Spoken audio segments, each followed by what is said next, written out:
Hi, everybody. It's Brett Bell from Grassroots Online for episode 20 of our weekly video podcast, which we have entitled RootsCast, which with me, as always, is my partner in crime, partner in business, partner in travel partner out to San Francisco, Mark Hardwick. Say hi, Mark.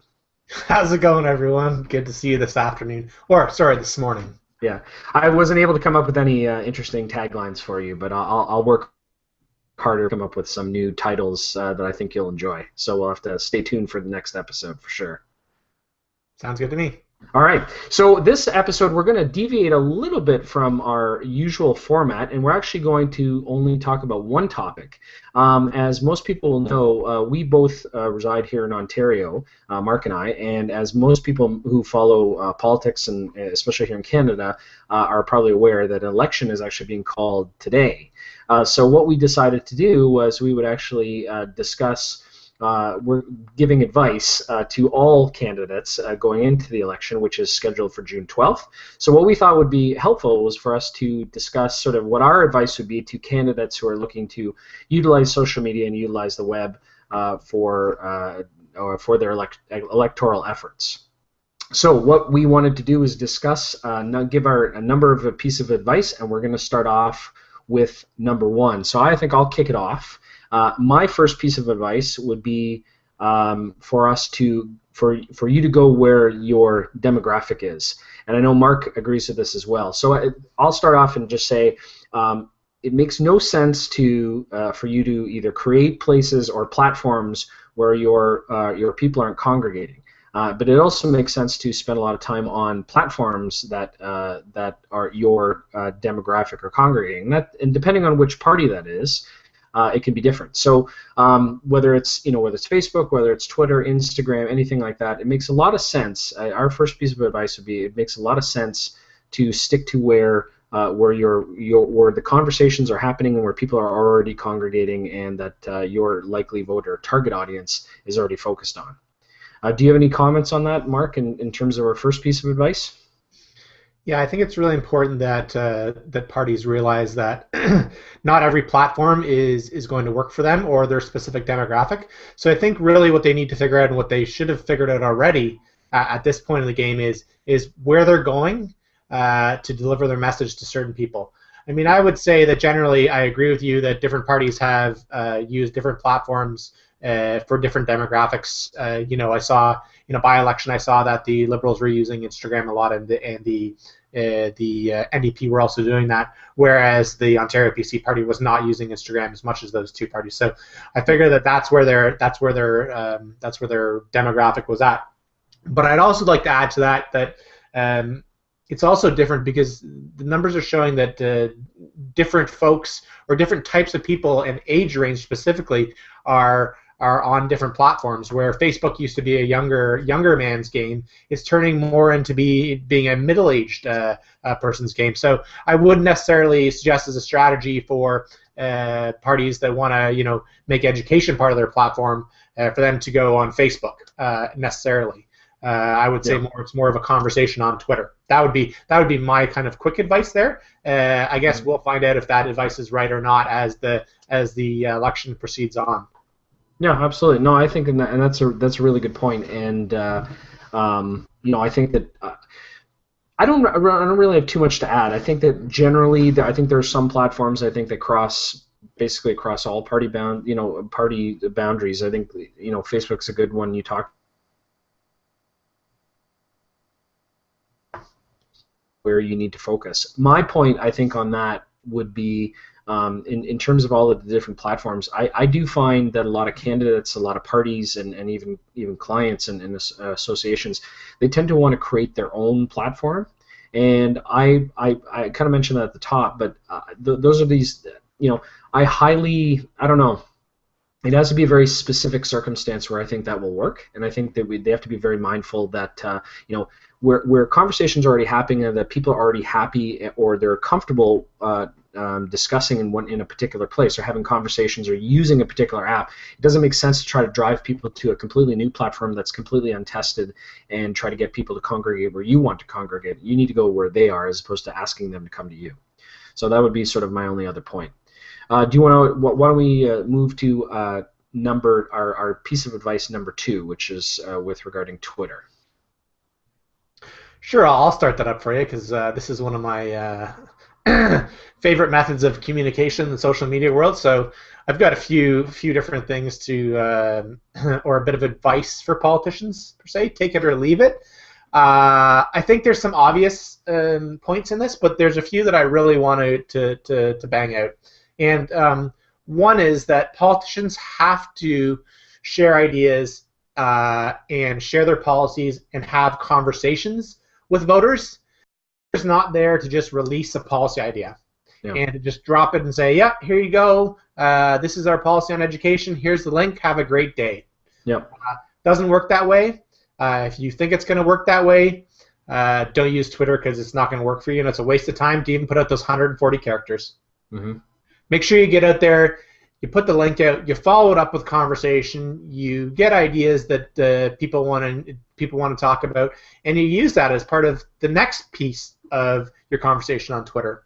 The other thing that people really need to see and really like seeing, and I won't go on too long about this, is personal aspects of politicians, right? Personal, family, likes, interests, things that you're doing outside of the campaign, or maybe things that you're doing inside of the campaign. People really like to see the personality, the softer side of the policy wonk, right? Politicians are very robotic in most people's eyes, and people don't know aspects of their life outside of policy. So it's really good to actually show that, and you can do that in different ways by sharing some things you've done, by sharing photos, which we'll get into later. And just having conversations with people, or putting it out there. Hey, just went to a Blue Jays game, or just saw the Red Wings lose again, or whatever it may be. Yeah, no, I think those are good piece. The only other two from Twitter point of view, the only two that I would add very quickly are, number one is that it ultimately, I see Twitter as a what I call an outpost, right? Which is, you want to drive people back to your main asset, which tends to be your website. So what I would say is that Twitter is a great place, as Mark pointed out. Twitter is a really great place to have conversations, but what you want, an engagement. But what you want to do is, once you sort of hook people and that people are interested in what you have to say, you want to try to drive them back to try to get them into your system, your voter ID system, or whatever the case may be. You want to make sure that you're actually focused on getting people to sort of convert. Like, start with the conversion, getting them, as conversing with your team. It's very hard to do that on Twitter, so you're going to want to do that in a more sort of traditional type of medium. So whether you get them to sign up for your email updates or whatever the case may be, that would be something that I'd strongly suggest that people do. The second point that I wanted to make, which is in terms of Twitter, I think that Mark mentioned it before, but in terms of engagement, I think that this is what I don't see a lot, is where people are actually responding to folks. And I do find a lot of candidates, when I talk to them, they tend to be concerned that they see it sort of as a wasted conversation with a lot of people. And I say, it doesn't necessarily have to be. You don't have to talk to everybody. Just because you sort of break the seal and you start responding back to people, which I would strongly recommend, you don't necessarily have to do that for everybody, because there's a lot of people who are wasting your time, and that they're just trying to either cause problems, they're sort of trolling you, or anything like that. You can use these responses as an opportunity to pick and choose who you want to engage with, and to make sure that that engagement push forwards or forwards your message, right? So you don't necessarily have to sit there and talk about, you don't have to respond to everybody. You can pick and choose who you want to respond to. Yeah. So, anything else, Mark? Go ahead. No, I was just going to add to that. I was going to add, because I was going to talk about the trolls a little bit. Yeah, sure. We don't want to get into a chirping match with them, and I've seen politicians do this, and it just gets out into a space that you don't need to be in. Nobody cares other than the troll, who's probably got the next tweet ready to go at you. It has nothing to do with what you said. So don't get into those matches with them. They've already got the gloves off before they even send the tweet out to you. Absolutely. It's not worth it. Yep. But I do want to mention one thing that will help you out with Twitter, and I'm going to go on about this because it is, as I said, a favorite place for me to hang out. You're going to get busy on the campaign trail.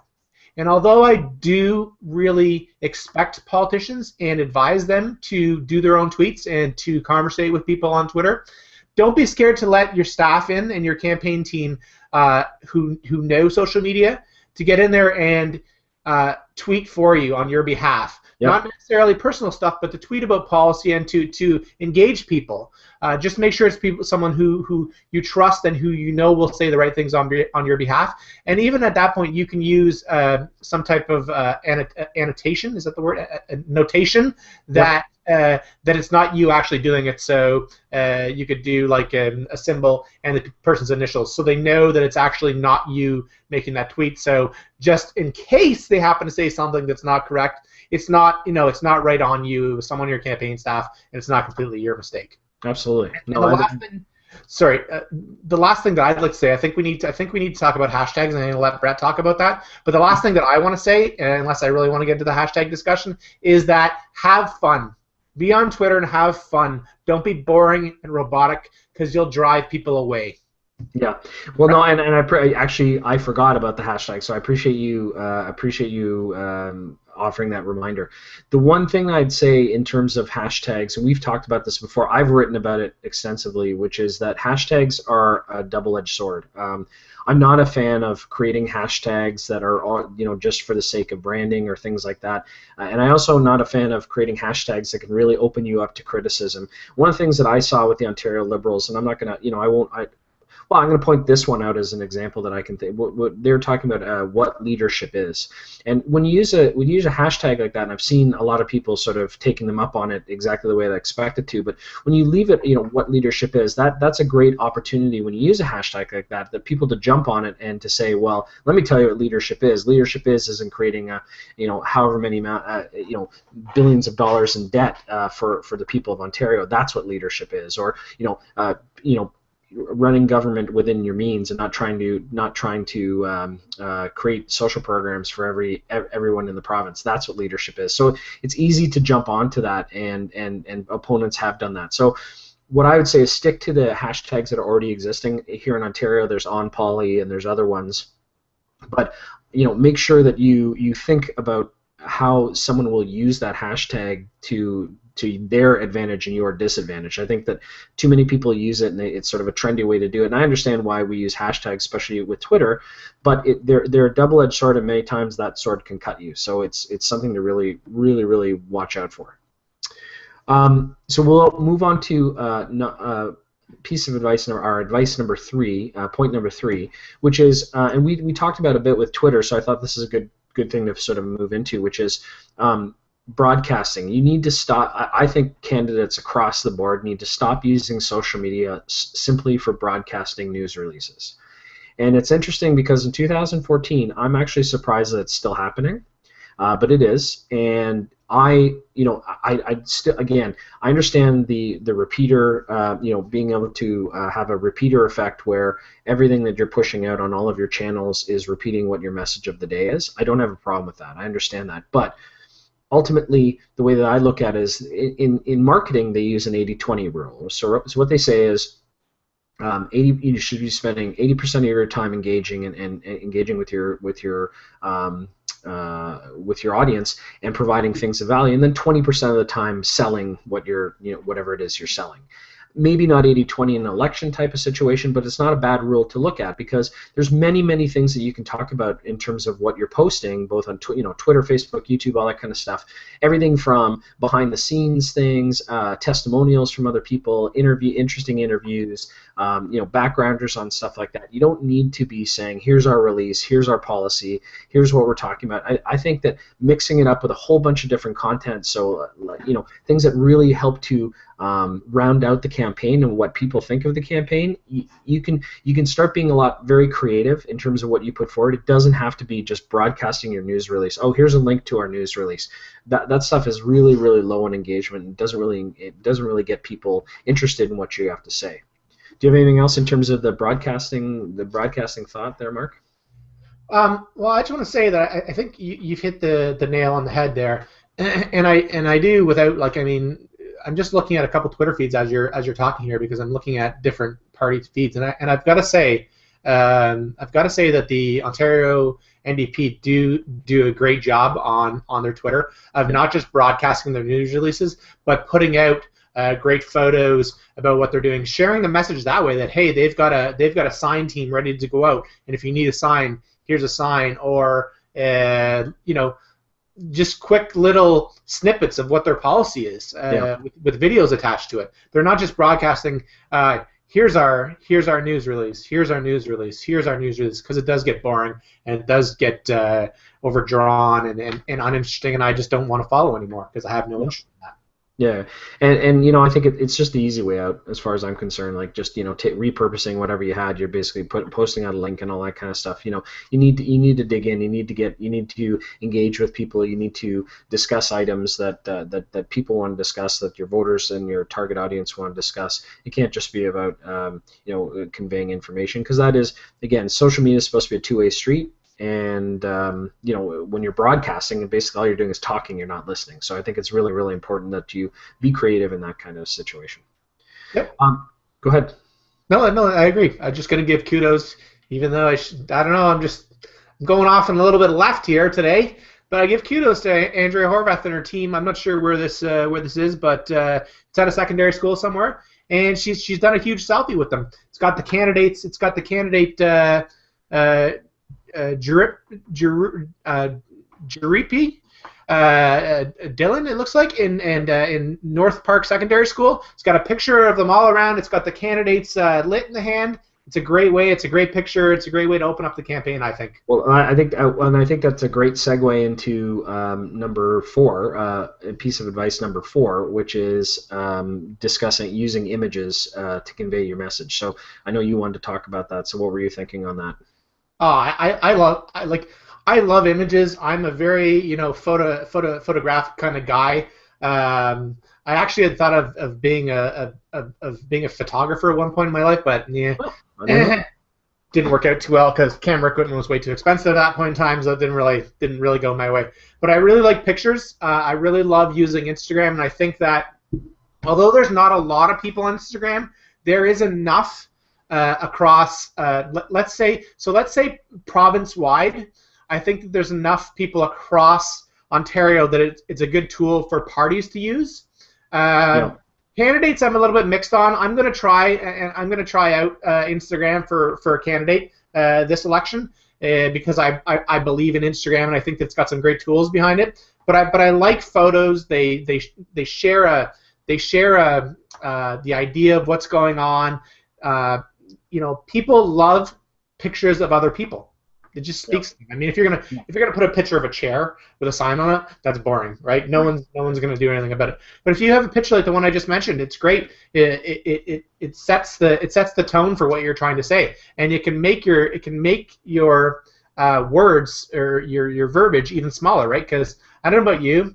But I'm not much into reading anymore. Never have been really. Maybe that's why I became a programmer, because my strong suit was never about writing an English sentence. It was more about banging out things that don't really make sense to other people. So I guess that's why I'm not a big reader. I enjoy photos, and maybe that makes me look like a dummy. But I think photos are great. Yeah.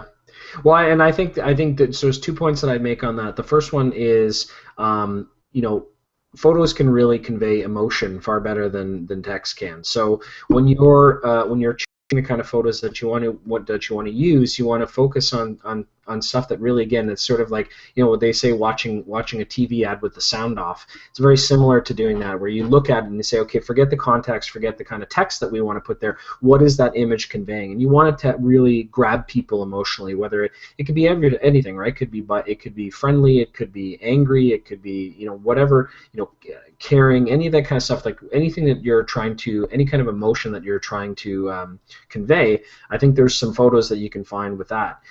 There are a lot of stock photos that you can use for that kind of situation, and you can find really, really great quality stuff. Now, I did want to make one point with regard to stock photos, which is we've already seen a controversy with that with the Ontario PCs. Obviously, look, I did want to comment on that. Stock photos are look, it's tough because I understand from their point of view.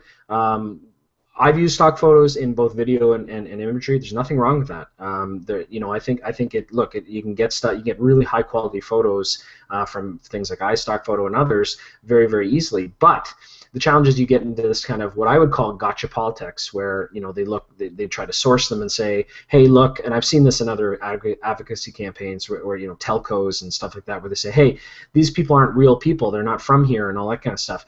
I think that this is I guess a word of caution, which is you have a situation where people are going to source out your photos. So if you can, and sometimes you can't find the best photos for your stock photos that you want to use that, again, convey the emotion that you want to convey, but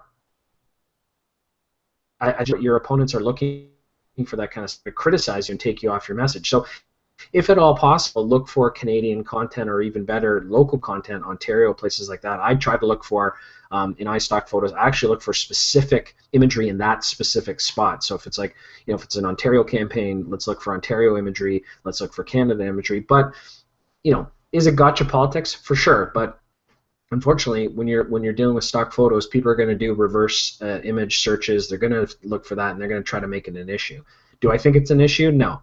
But because everybody's used stock photo, but it's unfortunate that they're turning into a story, right? So you got to keep in mind in those kind of stock photos and things like that. Yeah, I generally I agree with you on that. I think that the one thing I'd like to add to that is take the extra time to find images that work with your campaign, because then you don't. This is how I see it, because the issue you run into is when a story comes out about the images being not Canadian or not from Ontario or whatever. Mm-hmm. Everybody's running around scrambling on how they do damage control on such an issue that is so small, and the majority of the voters probably don't even care about or aren't even paying attention right now. So, but it'll save you a bit of time in damage control that you could be focusing on more positive things if you just spend the extra couple hours there sourcing images that you need or that are from local area. So. Yeah, no, it's not always possible, but that's what my tip would be. It'd save you a lot of time and a lot of headaches that way. Yeah, but I also think just on the stock photo image, like, it is not practical to go out and actually try to create this stuff yourself. There's no way. There's nobody has the budget. Nobody has the ability. So using stock photos is completely practical. It's just a question of like you said, where you source it and where you get it from. So. Yeah, I agree completely. I want to touch on one more thing before we go on to our next bit of advice. Yeah. I know we're starting to talk a lot here, but I do want to talk about taking that photo and putting it on Instagram or on Twitter or whatever. Mm-hmm. Just because you take the picture doesn't mean that it has to be posted. Okay, let's remember that as you said, Brett, the pictures convey emotion, and if you're going to take a picture and you're posting a picture of yourself that looks like. Yeah. Or something weird, like a weird face, don't post it. There's no rule that says just because you take it, you got to post it. Watch those pictures, folks. Watch when you post them. Make sure that you're not making a face that can be used against you by the opposition. It's very important. Well, and also make sure, I think it goes without saying, make sure that the images that you take, if they're private, make sure you don't post them. We definitely don't want any... Anthony Wieners, we'll just say it like that. We'll say we don't want any Ontario Anthony Wieners going on again. And we will shall remain nameless, but we do remember that from the 2011 campaign. So we don't need any of that. So does the Toronto Sun. We don't need any of that because it could make a difference in a race. There's no question. So again, it's just another day where the story is you're off message. So nobody wants that. So in terms of, we talked about image. You wanted to talk about video. What are your thoughts in terms of using video? I really like video. I think it's awesome. I have to be quite honest. The Ontario PC video was a pretty good video for the first one out of the gate, with the exception of obviously the little issue with the stock, but it's great. Video conveys a message that allows people to get your point in a very short amount of time. Yeah. And when I say a very short amount of time, this means don't make your videos 2, 3, 4, 5 minutes. This is not a short film. Yeah. This is the campaign video, and people don't have a lot of time. Okay, they want to get the message quickly. So let's convey the message quickly. Let's do our videos, 30 seconds a minute, and let's get it out. I've never understood these long internet videos that people are doing when they don't have that time on TV. So why all of a sudden do we think it's okay to change our message on the internet to 3-5 minutes when we only have 30 seconds on TV? Yeah. So the message short, people will pay attention, it'll get shared more.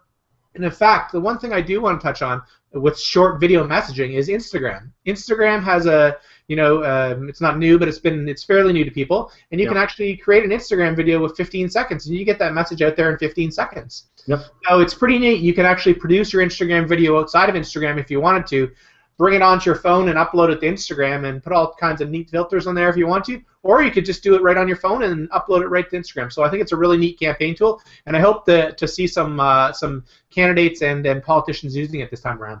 Yeah, no, I'd like to see that too, and I think that there's no question. I mean, the amount of progress that we made in terms of producing video. I mean, basically, if you have a phone, you can produce video, and I think that that's a great advantage that not a lot of people use, not a lot of candidates use. They feel that they need to have it very well produced and all that kind of stuff. And I think that really, depending on what your message is, I think you can convey that message within 30. Well, if you can't convey it within 30 or even 15 seconds, you need to probably rethink your message.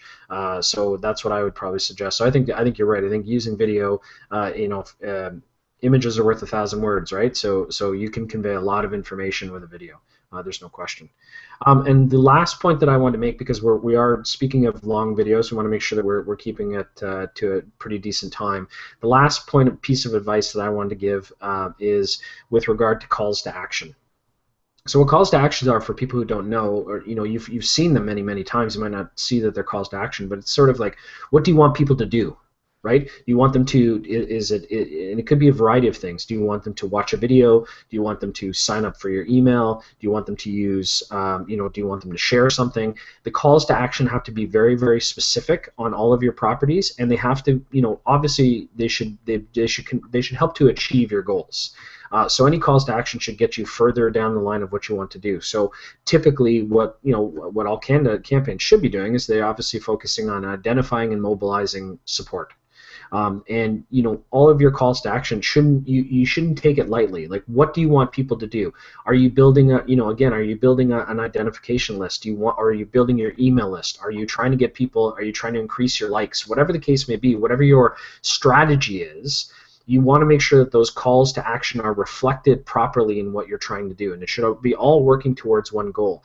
But the calls to action, the individual calls to action, I see this all the time. When you have a landing page or something like that where you're trying to drive traffic to, you get there and you see 8 calls to action, like share this, like this, share it on Twitter, do this, do that, blah blah, all that kind of stuff. That's, I understand